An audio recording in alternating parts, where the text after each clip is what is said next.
Hi, I'm Paul Edwards, author of the Mourner's Woods books, and first and foremost, a monster kid.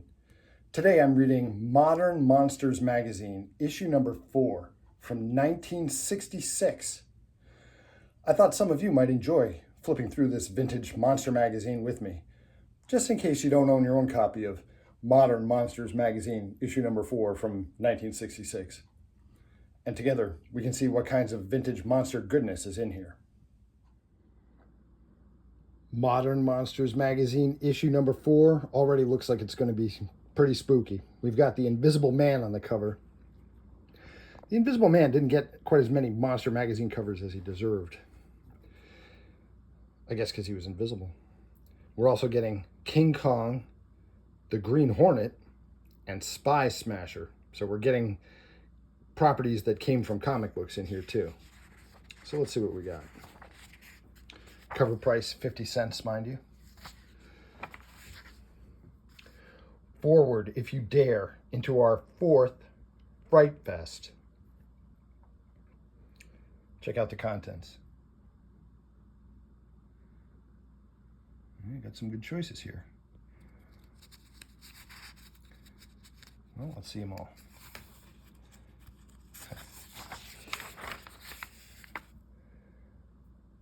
Well, kids from all over the country would write in to get their letters published talking about which monsters they liked and which articles from the last issue they liked. Unlike their rival publication, Famous Monsters of Filmland, doesn't look like they were printing any of the pictures of the kids, though. That was half the reason to send your letter in. Nice. Jack the Giant Killer production art.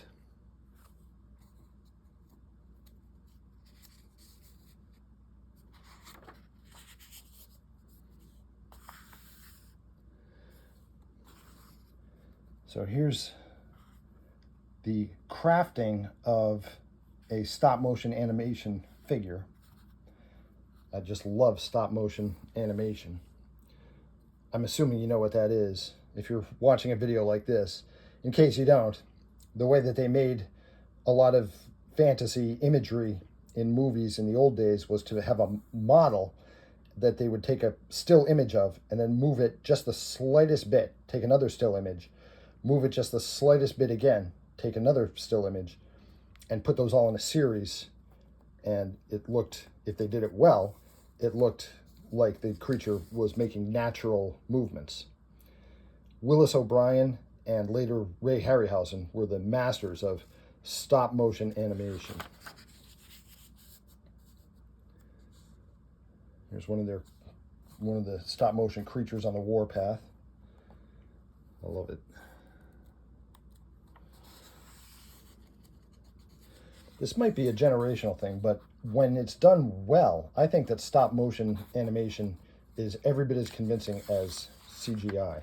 Sometimes CGI looks just too artificial. Shock theater plays a huge part in the history of horror entertainment. Shock theater was a package of older horror movies, mostly from the 1930s and 40s, that were rented to UHF local TV stations in the late 1950s. I think they started in 1957 with Shock Theater. And it introduced a whole new generation to monster movies that they were too young to have seen in the theaters when they first came out.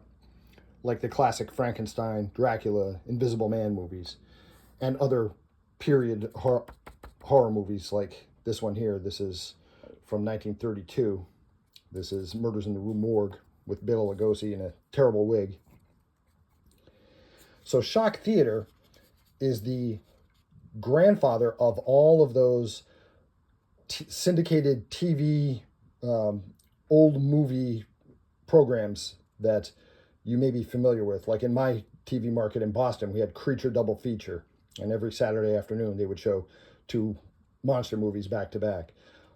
A lot of TV stations in other TV networks would show, in other TV markets, would show these movies late at night.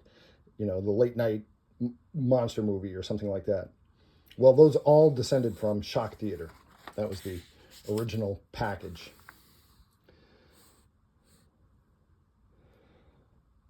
Glenn Strange played the Frankenstein monster in 3 movies, the same number of movies that Boris Karloff played the Frankenstein monster in.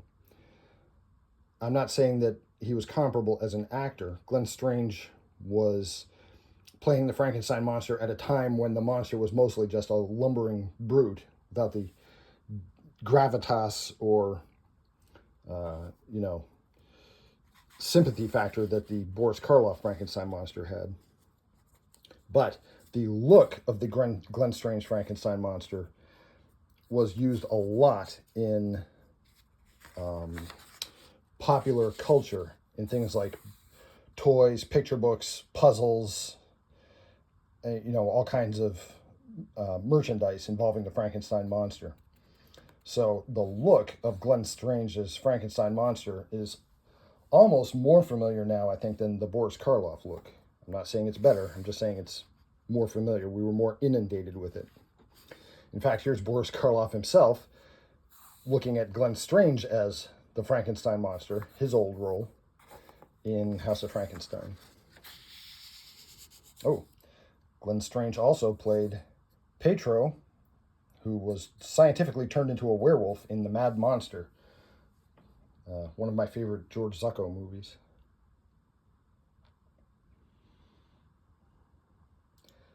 Glenn Strange and all kinds of other roles.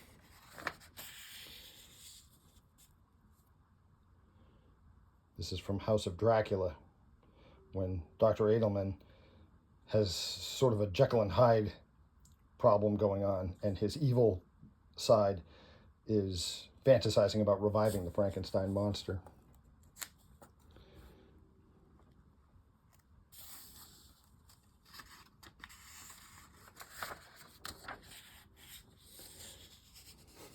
The Beast of Yucca Flats.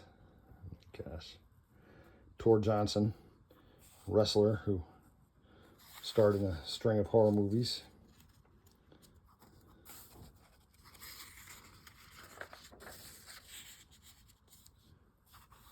Yeah.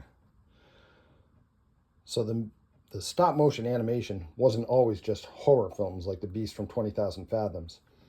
It also was used in fantasy films like Jason and the Argonauts and the Sinbad movies.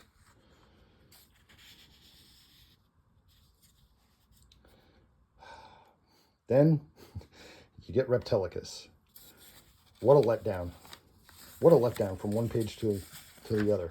From The Beast from 20,000 Fathoms, which is superb, to Reptilicus. Pretty sad. Oh, Gorgo. Gorgo is great. Gorgo is a British giant monster movie.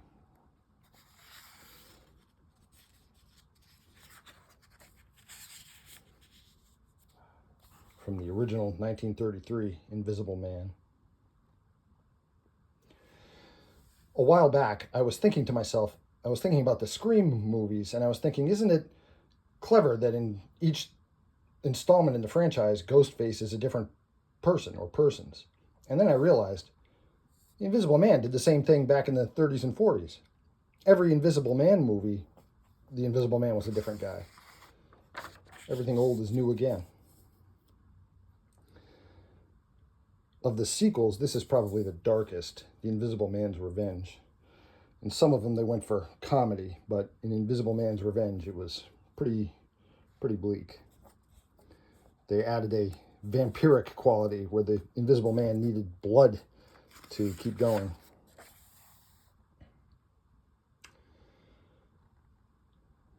Dick Tracy.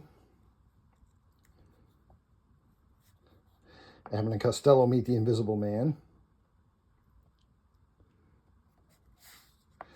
Abbott and Costello did, of course, the film Abbott and Costello Meet Frankenstein, which Lou Costello was completely against. He thought it was a terrible idea. But it was a big hit, and it turned out very well. So then Abbott and Costello started making a whole bunch more of these horror comedy films, one of which was Abbott and Costello Meet the Invisible Man. They also had Dr. Jekyll and Mr. Hyde and The Mummy. John Carradine.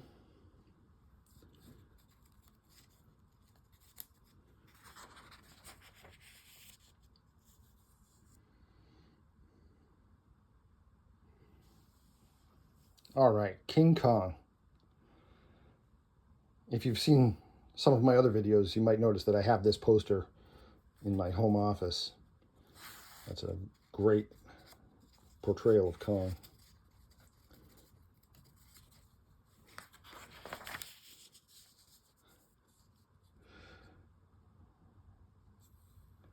Yikes.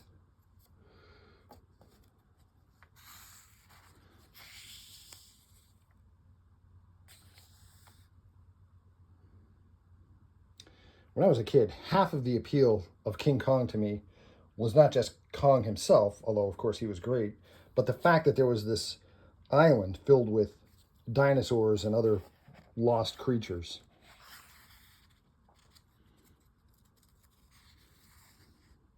And for some reason, when they remade this in 1976, there were no dinosaurs on the island, just Kong and a gigantic snake.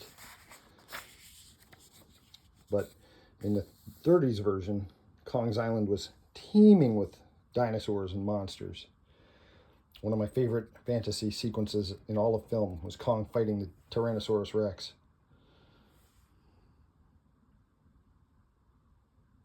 Nice.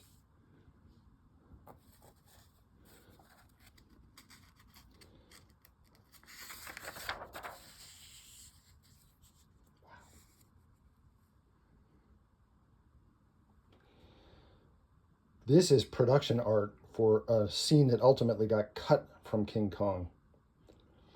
You know the scene where the explorers are falling from that log that's bridging the way across a ravine? King Kong is shaking the log and the explorers are falling down. Well, there was a scene filmed where the explorers landed at the bottom and there were monster spiders that attacked and ate them.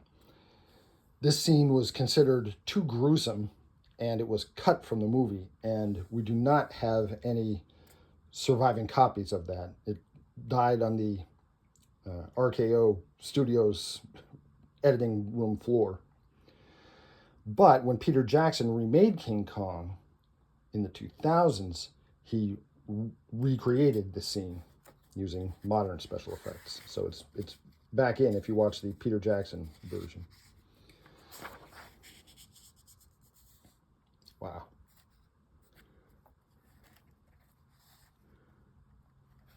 Oh, look at that.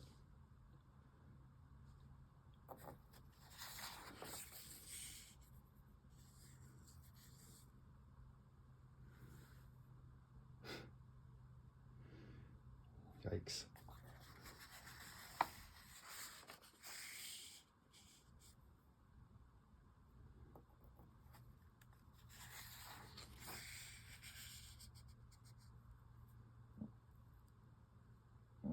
Spy Smasher.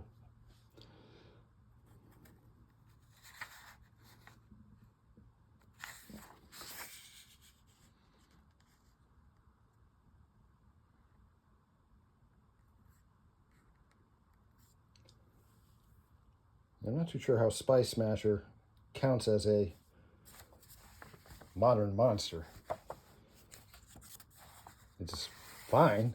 I love the old serials. I love the old Republic serials, especially when they were in their prime, but I'm not too sure it really counts as a monster production.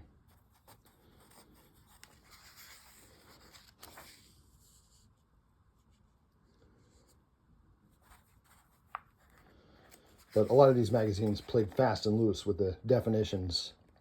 They would cover a lot of things that were in the general realm of far out fantasy stories, even if it was not so much horror as science fiction or fantasy adventure.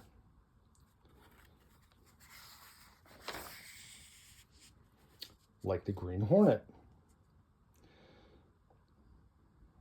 So the Green Hornet had successful movie serial, but by the time this came out in 1966, the then current Green Hornet was on TV. There was a Green Hornet TV series, and it was masterminded by William Dozier, the same guy who masterminded the 1966 Batman TV series starring Adam West.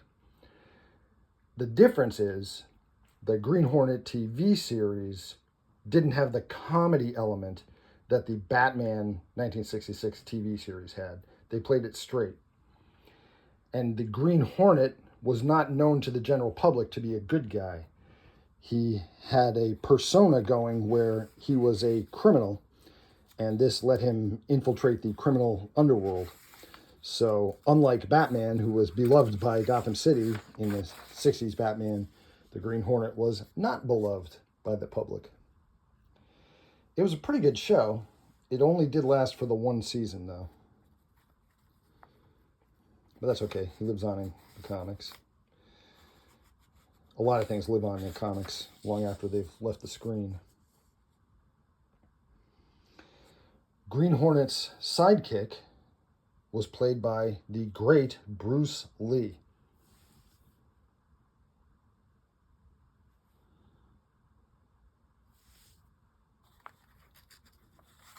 Oh, you can join the Green Hornet fan club. You better do that. No, Marcia, I didn't take your back issues of Modern Monsters. Wow. Oh, and the price goes up if you're ordering back issues. They're 75 cents each. If you bought them on the stand, they were 50 cents.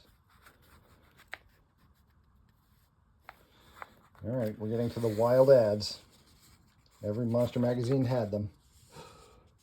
And that is pretty wild. Look at all those masks. Oh, and here's a key if you can't figure out what they are.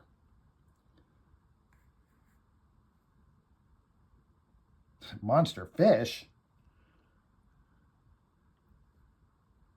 Mutilated woman? Oh my gosh. No, that's monster fish, all right. Yeesh. Some of these look good. Some of them are a little over the top, but that would appeal to kids. Oops, wait a minute.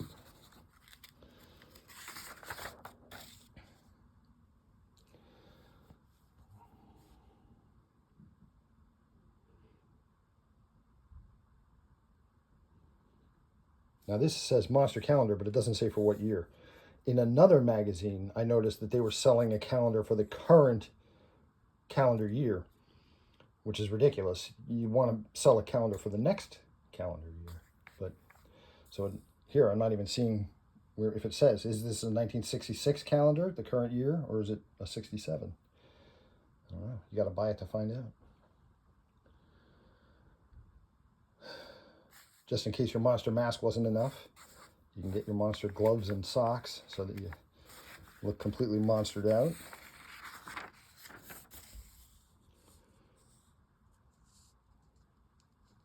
Disguise pieces.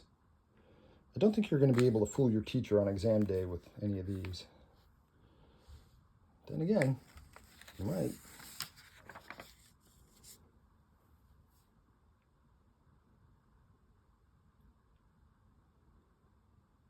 Now this would have interested me as a kid. Amateur artist contest. I would have done a drawing and submitted it for sure. Maybe it's not too late. Oh no, contest closes midnight October 1st, 1966. I guess it is too late. And then they advertised this in the issue.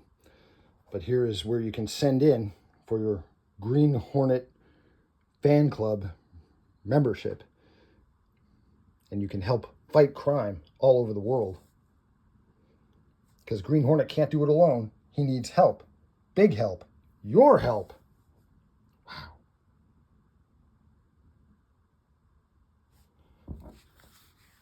Oh, we should sign up. If you enjoy vintage monsters and vintage horror, You would love my book series, the Mourner's Woods books. They're available on Amazon.com. I've got different monsters in different books. My stories are all set in a haunted forest, Mourner's Woods. A completely new cast of characters enters Mourner's Woods in each book, usually with devastating results. I try very hard to capture the feel and the vibe of 20th century monster horror in a contemporary setting. My name again is Paul Edwards. My books are the Mourner's Woods books. Thanks for taking the time to look through Modern Monsters Magazine issue number 4 with me. I'll see you in Mourner's Woods.